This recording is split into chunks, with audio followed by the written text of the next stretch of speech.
We turned and ran uphill, stumbling through the rocks and roots. The trail twisted sharply, and I heard Bill behind me shout, a short cry that turned into a groan. I spun around. He was on the ground, his pack twisted under him. Towering over him, illuminated faintly by the moonlight breaking through the trees, was this creature. It was enormous.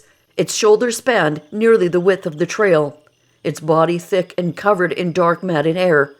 It bent forward, roaring again, its mouth wide open. The sound wasn't just loud, it hit me like a pressure, like standing too close to a jet engine. I was 10 feet away, and I could see its breath fogging in the cold air. Without thinking, I swung one of my hiking poles as hard as I could.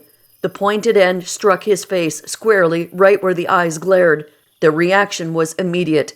It clutched its face with both hands and screamed, staggering backward. It twisted and stumbled off the edge of the trail, tumbling down the slope through brush and loose rock. Bill was still on the ground, groaning. He said his shoulder was broken, but I knew we had no time. I pulled him up, stripped off his pack, and half carried him down the trail. Behind us, the creature howled and screamed, the sound echoing through the forest. We kept moving as fast as we could, both of us running on fear and adrenaline. For at least 15 minutes, we could hear it thrashing and roaring somewhere below us on the slope. The sound carried through the trees, long, guttural, and enraged. Then, slowly, it faded into the distance. The forest fell silent again, except for the crunch of our boots and the pounding of our hearts. We descended for what felt like hours before the first gray light of dawn began to touch the trees. The darkness softened, and I could finally see the faint outline of the valley below. In that moment, the sun felt like safety itself. We reached the lower trailhead just as another vehicle was arriving.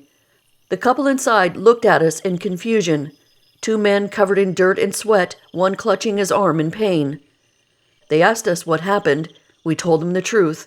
We had been attacked by something massive, something unlike anything human. I mentioned hitting it in the eye.